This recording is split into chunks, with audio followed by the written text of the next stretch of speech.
Good evening. I'm Chris Jansing. Day 386 of the Biden administration. And we begin with breaking news. The New York Times is out with brand new reporting tonight on what the National Archives found inside those boxes that the former president took to Florida after leaving office. The Times says the archives believes possibly classified information was among the records found at Mar-a-Lago and says the discovery, quote, which occurred after Mr. Trump returned 15 boxes of documents to the government last month, prompted the National Archives to reach out to the Justice Department for guidance. The department told the National Archives to have its Inspector General examine the matter. It is unclear what the Inspector General has done since then. Well, today, NBC News confirmed that DOJ has been asked to look into whether the federal law regulating presidential records was violated by the Trump administration.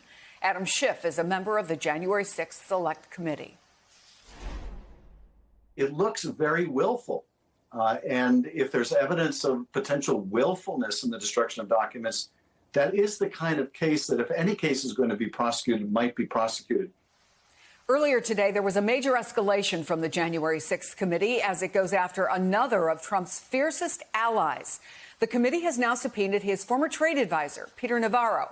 In doing so, it says Navarro, quote, reportedly worked with Steve Bannon and others to develop and implement a plan to delay Congress's certification of and ultimately change the outcome of the November 2020 presidential election. In his book, Mr. Navarro describes this plan as the Green Bay sweep. In an interview, Mr. Navarro reportedly added that the former president was on board with the strategy. And just last month, Peter Navarro gave our own Ari Melber specific details on how that sweep was supposed to work. We had over 100 congressmen and senators on Capitol Hill ready to implement the sweep. We were going to challenge the results of the election in the 6 battleground states. Most or all of those states would decertify the election. That would throw the election to the House of Representatives. Senator Ted Cruz and Gosar, a representative, started the Green Bay sweep beautifully.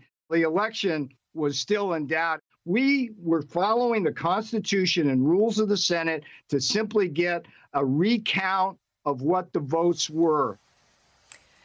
The 1-6 committee wants Navarro to produce documents by February 23rd and show up for a deposition on March 2nd.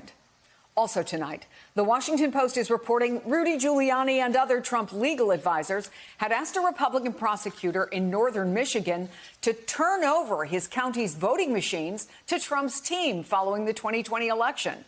The Post spoke with that prosecutor, who told the paper the request was made during a phone call after the county initially misreported election results that showed a win for Biden. The county corrected that error, yet still became the basis for Trump's false claims that the election was stolen. Giuliani's deposition with the 1-6 committee was scheduled for yesterday, but has been postponed. This afternoon, another panel member laid out what she's hoping to eventually hear from him. How many iterations of plots are there that have been, hatched and reported first, second, third hand about voting machines, who was going to take them, which ones, where, which company? I mean, all of it is just showing that there was a lot of desperation going on. It seems like they just were trying anything and everything that they could.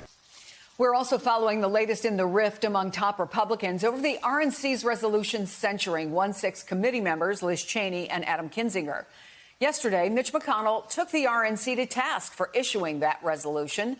Today, House Republican leader Kevin McCarthy again defended the RNC. RNC's job is to help the Republican Party continue to grow, but the RNC they also have a responsibility to say their own opinion in others. And I think a lot of Republicans out there look at some of the actions of Adam and Liz as have real problems with it. Meanwhile, a bitter political battle north of the border could be heading south. NBC News has confirmed the Department of Homeland Security has issued an alert about a potential trucker protest similar to the one now taking place in Canada's capital. Truck drivers and their supporters are into a 13th day of a blockade in Ottawa, protesting mandatory vaccinations for truckers crossing the border. DHS says it's tracking reports of a potential convoy that may be planning to travel to several U.S. cities as early as this weekend, potentially impacting Sunday's Super Bowl. The bulletin describes the plan as aspirational. More states in this country are rolling back one of the most divisive COVID regulations. Today, New York announced it will remove most indoor mask mandates beginning tomorrow. A doctor is standing by to take our questions on those regulation rollbacks later in the hour. We're also, of course, keeping a close eye on the standoff along the Russia-Ukraine border. The White House now preparing to help Americans leave Ukraine should the Kremlin launch an invasion.